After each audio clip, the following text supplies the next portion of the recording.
Bonsoir chers fidèles téléspectateurs de la Belle Télévision, bienvenue dans Tête à Tête. Ce soir, nous allons parler d'univers du numérique. Avec nous, M. Ousseynou Gueye, le directeur exécutif de Polaris Association, également un grand entrepreneur, ou bien? On peut dire, j'essaie. Vous essayez? C'est mon ambition. Bonsoir et bienvenue dans Tête à Tête. Merci de nous avoir reçus dans vos locaux. Merci beaucoup. Alors, sans plus tarder, présentez-vous aux téléspectateurs de la Belle Télévision. Qui est Ousseynou Gueye? Merci. Alors moi, c'est Ousseynou Gueye. Je suis le directeur exécutif de Polaris Association.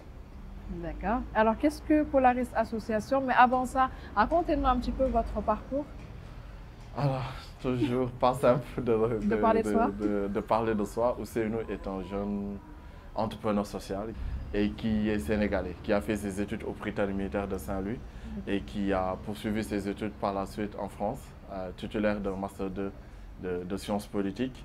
Donc j'ai eu l'opportunité de travailler chez Google en France.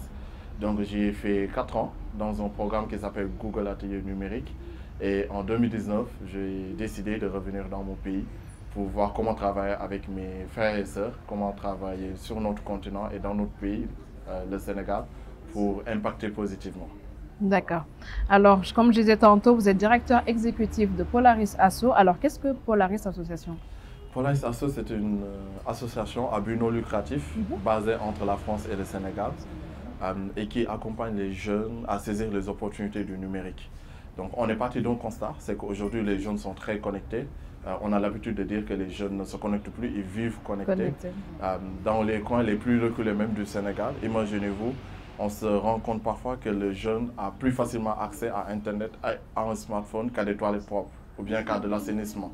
Donc, c'est dire l'omniprésence de plus en plus du digital et d'Internet dans notre vie.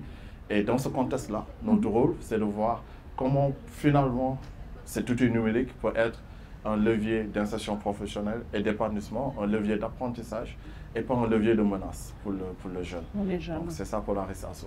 D'accord. Alors, vos programmes et domaines d'intervention?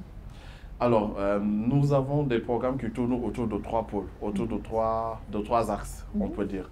Le premier axe, c'est de l'éducation numérique. Donc, nous, quand on parle d'éducation numérique, on ne parle pas encore de compétences professionnelles, on ne parle même pas de compétences entrepreneuriales. Pour nous, c'est simplement des aptitudes de vie dans ce monde connecté où chacun a accès à Internet et aux outils digitaux, qu'on soit instruit ou pas, qu'on soit homme ou femme, qu'on soit alphabétisé ou pas. C'est comment tu l'utilises à bon escient et comment tu en fais un bon usage. C'est comment protéger ses données sur Internet, comment avoir un bon mot de passe, comment naviguer en toute sécurité sur Internet, etc. Donc ça, c'est de l'éducation numérique qui ressemble un peu à de l'alphanumérisation. Voilà, on aime aussi le dire comme ça. Le deuxième axe sur lequel on évolue, c'est plutôt sur l'aspect de l'insertion professionnelle. Donc, comment faire finalement pour que les jeunes puissent aussi comprendre que le numérique, c'est des dangers. C'est certes des dangers, mais c'est aussi beaucoup d'opportunités d'insertion professionnelle. On nous dit que 2/3 des écoliers de maternelle exerceront des métiers qui n'existent pas encore. On nous dit que 70% des métiers de 2040 n'existent pas encore et que beaucoup de ces métiers vont être liés à la filière numérique. Donc, comment faire comprendre aux jeunes que c'est aussi beaucoup d'opportunités. Il y a de l'eau à boire pour tout le monde dans le numérique, qu'on soit littéraire, qu'on soit scientifique, qu'on soit très instruit ou très peu instruit. On peut s'insérer sur le numérique. Et donc, on accompagne les jeunes à comprendre ces opportunités-là et à s'insérer, à avoir des compétences professionnelles dans le numérique. Notre dernier axe, c'est l'accompagnement des PME à la transformation digitale. Il faut savoir qu'une entreprise qui a réussi sa transformation digitale a plus de chances de demeurer en vie, d'avoir une pérennité et surtout de croître qu'une entreprise qui a échoué sa transformation digitale. Donc, c'est comment aider les mamans qui sont dans nos quartiers, comment aider les PME, comment aider les TPME, les toutes petites et moyennes entreprises, à amorcer la transformation digitale et à la réussir surtout, pour être plus visible, augmenter le chiffre d'affaires et finalement recruter davantage. Et justement, pourquoi ce seront les entreprises qui vont être pérennisées? Parce qu'elles sont digitales, pourquoi? Qu'est-ce que ça apporte en plus que les entreprises n'avaient peut-être pas avant? Ça apporte énormément. Réussir sa transformation digitale, c'est d'abord plus de visibilité. C'est avoir un site internet, c'est être présent sur les réseaux sociaux, Facebook, Instagram, WhatsApp et autres. Donc ça va plus de visibilité, être exposé à plus de clients, être plus au contact de sa cible et finalement avoir plus de chiffre d'affaires. Donc ça, c'est la première conséquence positive que le numérique peut apporter dans une entreprise. La seconde, c'est les process. C'est aussi le management, c'est aussi les process de travail. On travaille mieux, on travaille de manière beaucoup plus efficace et impactante quand on utilise des outils de gestion de projet en ligne, quand on sait utiliser Google Meet pour faire des réunions en ligne et que la présence physique ne sera plus une barrière, quand on utilise un certain nombre d'outils comme Slack, comme Trello, qui permet plus facilement de se coordonner, de coordonner une équipe et d'atteindre plus facilement ses objectifs. Donc le numérique, en tout point de vue, est positif pour les entreprises, pourvu qu'elles sachent en faire bon usage et pourvu qu'elles soient capables d'amorcer et de réussir leur transformation digitale. D'accord. Alors, vous faites face aux femmes et aux jeunes qui se disent insuffisamment outillés dans le domaine du numérique. Comment vous arrivez à gérer cette situation avec ces cibles? C'est d'abord comprendre ce besoin. Les jeunes et les femmes se disent insuffisamment outillés, c'est normal. On pense qu'on a des curricula scolaires, on a une éducation nationale et un système éducatif qui n'est pas encore totalement à jour sur ces questions-là. Pour nous, il est absolument primordial que tout le monde à l'école soit formé sur le numérique, à avoir un bon mot de passe, à se protéger sur Internet, etc. Prendre des cours en ligne aussi? Avant même le lycée, peut-être même depuis l'école primaire, on pense. Parce que le jeune commence à se connecter en réalité très tôt. C'est ça. Donc, plus tôt on l'éduque sur le numérique, mieux c'est. Donc, ça, c'est le premier aspect. Donc, on comprend ce besoin. On comprend qu'ils viennent nous dire on n'a pas tous les outils pour avoir un usage avisé d'Internet. Donc, on comprend ce besoin et une fois qu'on a compris ce besoin, on essaie d'y répondre. Y répondre, c'est quoi? C'est des actions d'acculturation, d'éducation numérique qu'on mène aujourd'hui avec nos partenaires. On a des partenaires internationaux et nationaux dans la banlieue dakaroise, à Guédiawaye, au CEDEPS de Guédiawaye, ou bien en partenariat avec le groupe ISM, ou bien en partenariat avec d'autres structures d'accueil de jeunes ici. On déploie au quotidien des ateliers, des sessions de formation sur l'éducation numérique. D'accord. Quels sont les autres problèmes rencontrés? Les autres problèmes rencontrés, c'est au-delà de l'usage avisé qui résume quand même tout. Dans un usage avisé d'Internet, il y a des questions de prévention, de sécurité des personnes sur Internet, de désinformation, de fake news. Aujourd'hui, il faut comprendre qu'une fausse information circule 200 fois plus vite qu'une bonne information avec Internet. Donc, c'est des problématiques de fake news, de désinformation, de cyberharcèlement parfois, de personnes malveillantes. On en a ici? Bien sûr, on en a. On rencontre tous les jours des tranches d'âge à peu près. Pour quelle tranche d'âge à peu près? Ça touche hélas plus les filles et les femmes. Et encore, malheureusement, ça les touche quand elles sont très jeunes. Ça touche généralement des filles qui ont entre la 13, 14 ans, vraiment des adolescents, jusqu'à parfois des femmes qui ont la quarantaine qu'on rencontre et qui nous disent être victimes d'harcèlement sur Internet ou bien d'autres menaces, d'autres fléaux sur Internet, que ce soit le piratage, que ce soit le vol de données personnelles. Le piratage, par exemple, c'est une personne pirate ton compte et publie à ton insu des photos. Voilà. Donc ça, ce sont des faits qui arrivent très souvent, qui arrivent d'ailleurs de plus en plus. On se rend compte que chaque jour, la part de notre travail dédié à secourir, à accompagner des jeunes. C'est important? Oui, ça devient de plus en plus important. Donc il y a, je pense, une réelle urgence aussi à agir sur ces thématiques-là au niveau institutionnel, au niveau étatique.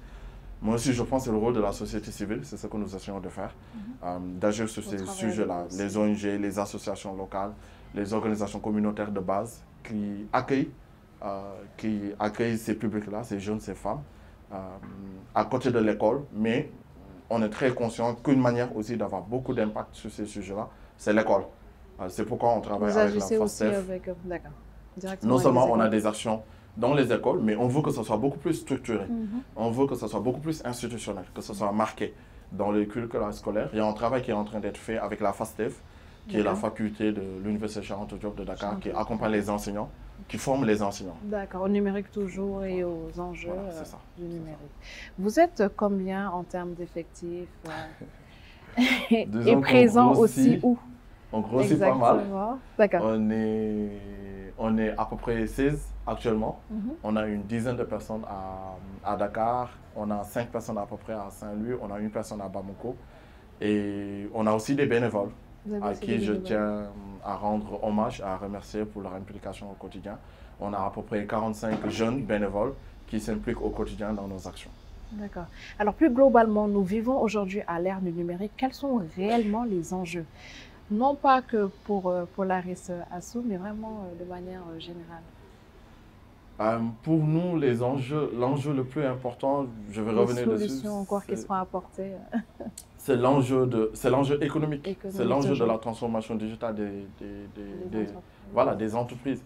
Comment faire pour que les PME, comment faire pour que le numérique soit un levier de croissance?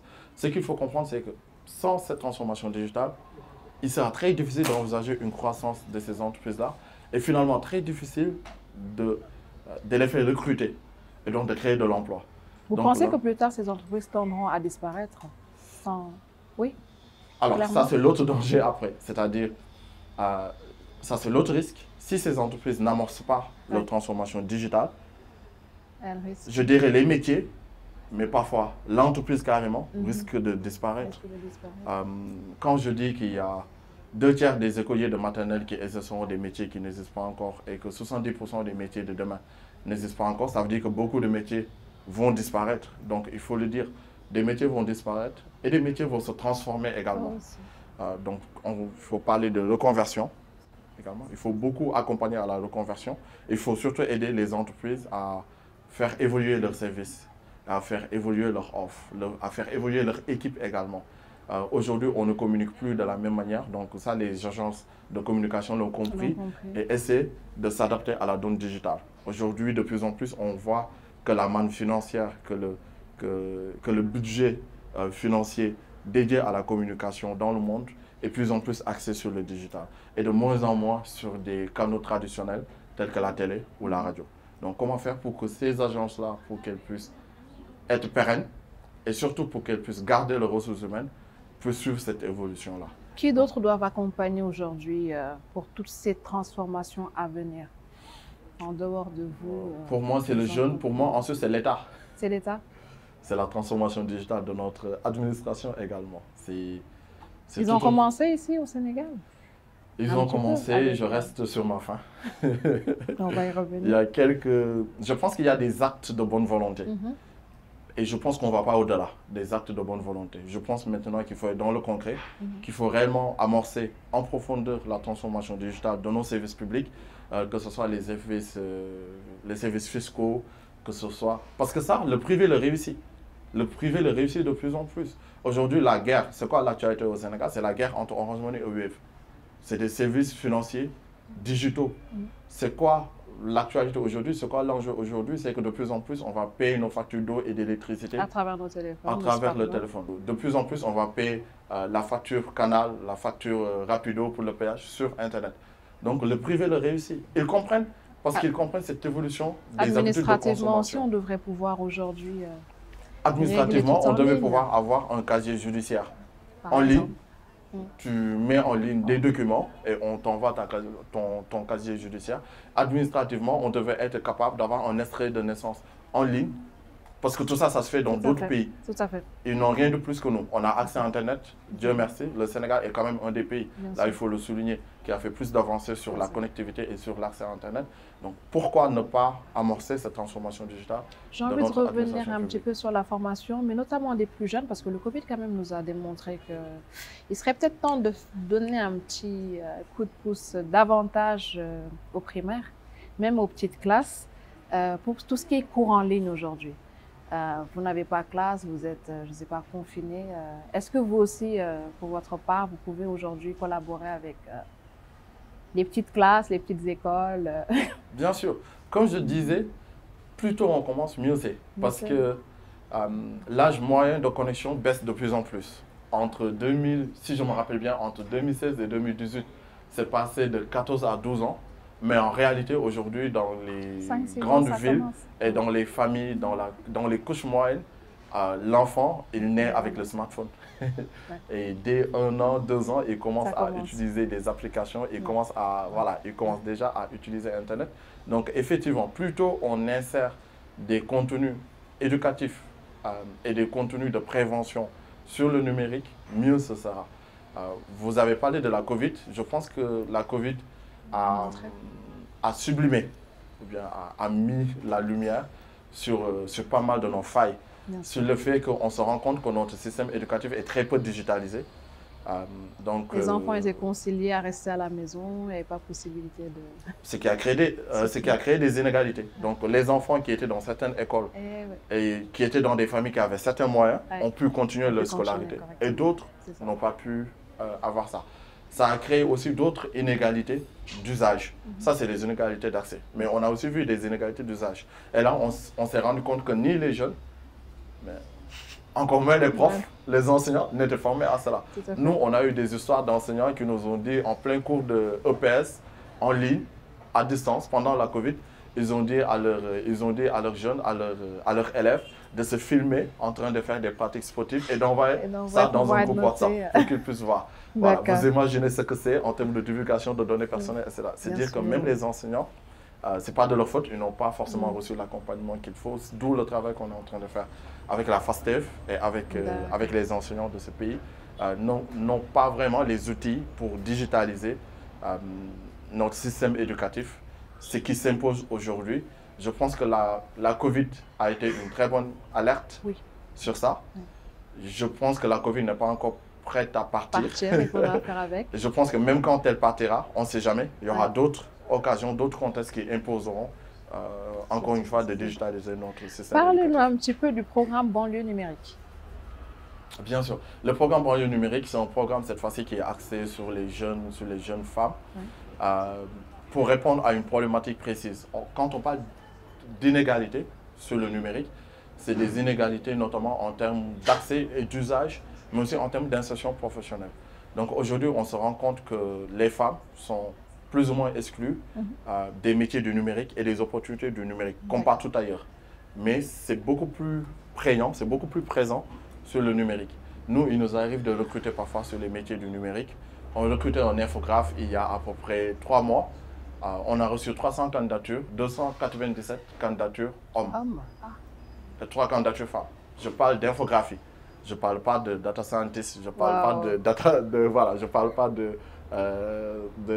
d'analyste de données, je ne parle pas d'experts en intelligence artificielle qui sont encore des métiers beaucoup plus poussés.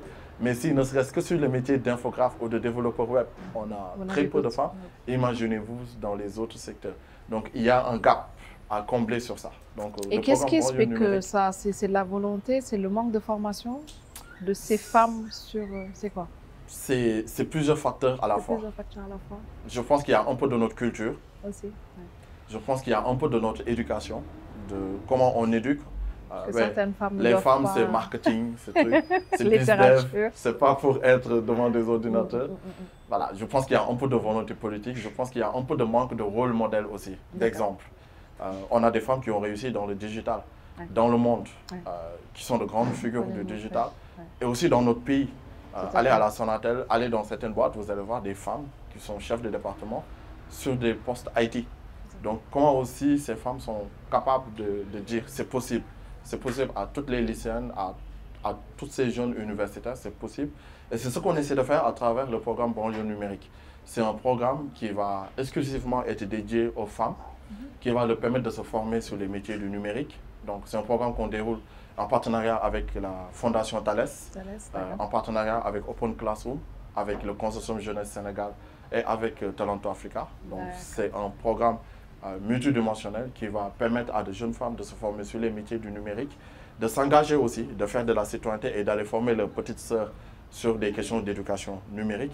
Et ces femmes vont s'insérer à 100% dans le marché du travail, soit par l'entrepreneuriat, soit par le salariat, et vont bénéficier d'un accompagnement financier. Parlons d'entrepreneuriat. Les jeunes entrepreneurs que vous êtes. La galère.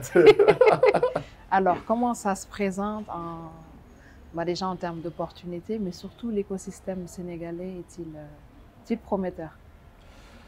Je pense qu'il y a des pour et des On contre. va Je les pense que dans ce énumérer. pays, les entrepreneurs sont souvent en avance sur leur écosystème de manière macro. Global, d'accord, De manière d'accord. macro. Euh, j'ai bien l'habitude de dire que la réussite d'un entrepreneur dépend de plusieurs facteurs. Ouais. Euh, Parmi ces facteurs, il y en a beaucoup sur lesquels nous galopons dans notre pays. Il y a notamment le facteur des ressources humaines.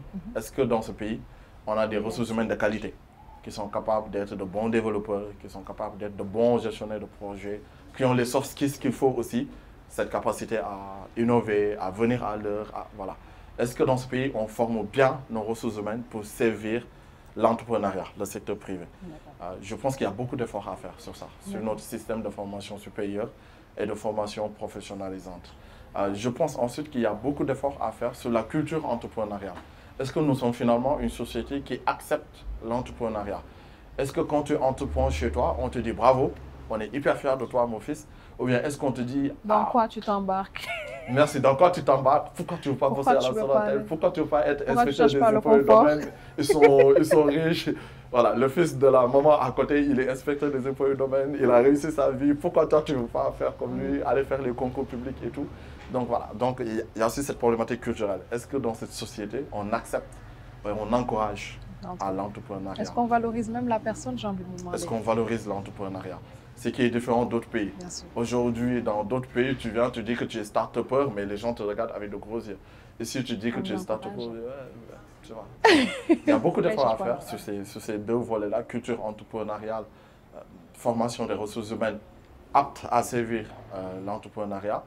Dans d'autres secteurs aussi, sur les réformes fiscales, sur les réformes politiques, sur le cadre législatif également. Pourquoi aujourd'hui une start-up paierait même taux d'impôt qu'une grande boîte? Je ne vois pas forcément l'équité dedans. Un jeune qui laisse tout, qui investit, pourquoi il n'est pas forcément accompagné par son État, par des réductions fiscales, par un certain nombre de privilèges. Structures, etc. Voilà, c'est ça. D'accord. Vos difficultés à titre personnel? Pouvez-vous nous en citer quelques anecdotes, hein? Nos difficultés, alors nous, on a pas mal de difficultés, parfois de ressources humaines. De ressources humaines? On se rend compte que le jeune qu'on reçoit, souvent, il n'est pas prêt à l'emploi. D'accord. Et souvent, c'est nous qui complétons la formation. Donc, parfois, je dis que Polaris Asso, c'est une université, c'est une école de formation. Ce qui est pas mal, d'ailleurs, ce qui est excitant, ce qui est challengeant et tout, d'accompagner les jeunes à compléter leur brique de formation. Je pense que ça aurait été mieux s'ils venaient avec davantage d'outils. Vous irez plus vite dans vos missions. Voilà, ça nous permettrait d'aller certainement beaucoup plus vite. Je pense qu'il y a aussi des problématiques administratives. On met beaucoup de mois à avoir des papiers. Oui. La base de données. Voilà, base de données, contact et tout. base de données administrative. On met beaucoup de temps à avoir, à collecter tout ça. Voilà, à avoir des documents de la préfecture, de la gouvernance, du ministère, de reconnaissance d'associations, etc. Ou voilà, d'agréments. Alors que je me rappelle quand on faisait pareille démarche en France, on l'a fait totalement en ligne en 48 heures. C'était fait. Ici, ça nous a pris 6 mois. Avec beaucoup d'allers-retours. D'accord. Beaucoup de transports, beaucoup de carburant brûlé, beaucoup d'allers-rets-retours et tout. Et je pense qu'il faut faire avec. Je pense que c'est la réalité du terrain. Il faut pas forcément s'habituer. Il faut s'adapter tout en poussant à l'évolution et au changement de ce point de vue. Par rapport à la formation des jeunes, est-ce que vous pensez parfois aller voir les universités peut-être ou diverses écoles de formation, aller les former déjà avant même de pouvoir les recruter? Vous le faites ça? On travaille de plus en plus avec les écoles. D'accord. Donc, ils en font le besoin. On travaille avec... des nouveaux modules peut-être en prévision aussi, vous y pensez? C'est ça. Donc, on travaille également en ligne. On fait des modules en ligne. On accueille des étudiants dans nos locaux pour les accompagner. Mais surtout, on se déploie également dans les écoles, dans les universités. On a l'occasion, on a la chance de travailler au quotidien avec une des plus grandes business schools d'Afrique de l'Ouest, qui est le groupe ISM, avec qui on travaille au quotidien. On accompagne des centaines de jeunes au sein de ce groupe-là depuis maintenant 2 ans. On travaille de plus en plus avec d'autres grandes écoles également, d'autres business schools. Je regrette que jusqu'à présent, ça soit que des business schools qui nous contactent, c'est-à-dire des écoles privées dans ce monde privé. Pas de public. c'est un peu difficile avec le public pour plusieurs raisons. C'est pas forcément rapide, c'est pas forcément, voilà. Mais jusqu'à présent, c'est quand même, on a un très bon feeling, on a de très bons contacts et ça avance très bien avec les écoles privées, les écoles d'enseignement supérieur privées. Ça avance moins avec les écoles d'enseignement public, mais on espère pouvoir rétablir dans les mois qui viennent et travailler plus avec le public. Alors, Ousseynou, quelles sont vos dernières recommandations, bien sûr, à l'endroit des jeunes, des femmes, de tous ceux qui vous suivent ce soir? C'est finalement de prendre le numérique comme vraiment un outil, non pas de menace, mais un outil d'insertion professionnelle, un outil d'épanouissement, un outil d'engagement aussi pour leur communauté. C'est aussi, on s'en rend compte, le numérique nous le montre au quotidien, la Covid nous le montre au quotidien. C'est aussi cette capacité à avoir des aptitudes humaines, à avoir des soft skills, ce que les Américains appellent des soft skills. Ce sont des capacités humaines, c'est la capacité à innover, c'est la capacité à s'adapter, c'est la capacité à avoir de la résilience. Je pense que dans le monde d'aujourd'hui, ces compétences-là vont devenir parfois beaucoup plus importantes même que les compétences techniques. D'accord. Que ça va faire des choses techniques. Les compétences humaines deviennent de plus en plus importantes. Cette capacité à innover, à s'adapter, à faire montre de créativité, à faire preuve d'imagination, de rigueur, d'esprit créatif. Donc, pousser les jeunes aussi à développer ces types d'aptitudes-là, à le faire de différentes manières. Les associations sont là, il faut s'engager pour développer son esprit créatif, son esprit d'engagement. Il y a, voilà, faire différentes pratiques pour pouvoir développer ces outils-là. Merci à Label TV d'être venu dans nos locaux. C'était un plaisir. Merci à vous. Merci à vous. Merci à vous de nous avoir suivis. Je vous donne rendez-vous prochainement avec un nouveau thème et un prochain invité. À très vite.